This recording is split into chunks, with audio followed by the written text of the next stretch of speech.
people understand the power of music. It's just being able to access and harness the talent that you have. So some of the creative people at times don't really understand much about music, and they get a little fearful. Not necessarily a gray, just in general. So when we build up this team where they can trust the music people to help them kind of figure out what they want, it's great. And I think that's why we're successful. Many of the creatives have no fear of music anymore.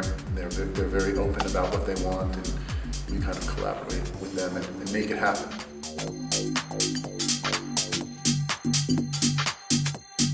I think many brands are cognizant and interested in coming up with their own sound. Several of the brands that I know in the US at least have mnemonics or sonic signatures at the end.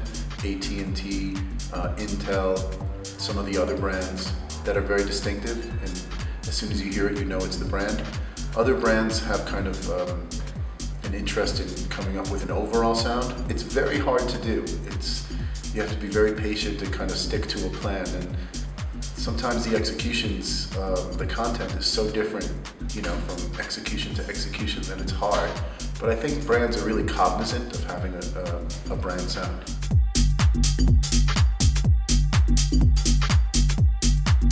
Well, I think some of the people in the industry are following suit. I know that there are some newer agencies in New York. One is called Droga, another Anomaly, and they both have hired full-time music producers on their staff. Music producer also means a music supervisor as well, so you're either producing and helping someone create original music, or you're licensing the music. And I think people want to have someone who gets the music, understands who to deal with, and it's a lot of work. One job, there can be so many different facets of the job, whether it's the legal facet, the negotiation, the creative facet, the talent. There's so many different things going on at once. It's great to have someone that's focused just on the music. Try to find somebody that's creatively inspired, and obviously someone in music.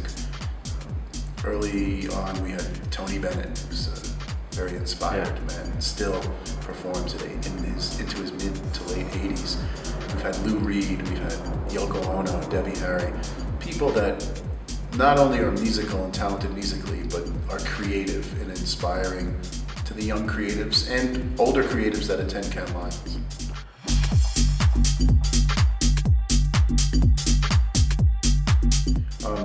Certainly, you want to find someone that is musical first.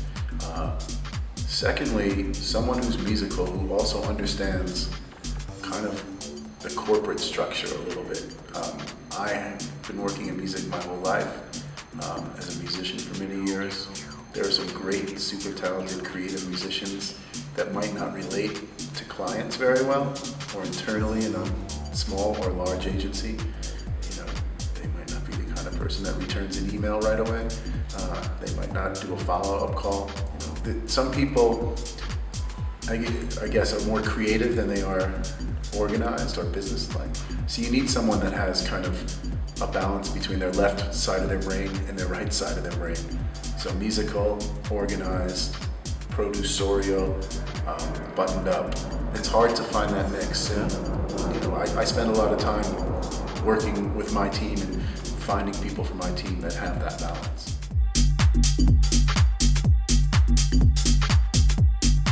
I think there's a lot of similarities. Unfortunately, I'm not very adept with graphics or just like art, drawing and painting. I have a lot of friends that have, and I've grown up with people like that. The thing with music that makes it distinctive from those is that everyone really can connect with music in a similar way. Pop music brings so many people together. With graphics and art, it's very hard to do that. It's easier with music, so I feel like the challenge for them to create in their process something that's very popular and consumers love, it's very difficult. Yeah. Whereas with music, there are certain things that just click with consumers, with people in culture, globally. Even if it's just a beat, a straight hip hop beat, people connect with it. You Yeah. know, a graphic, sometimes you have to have like a certain cultural bias or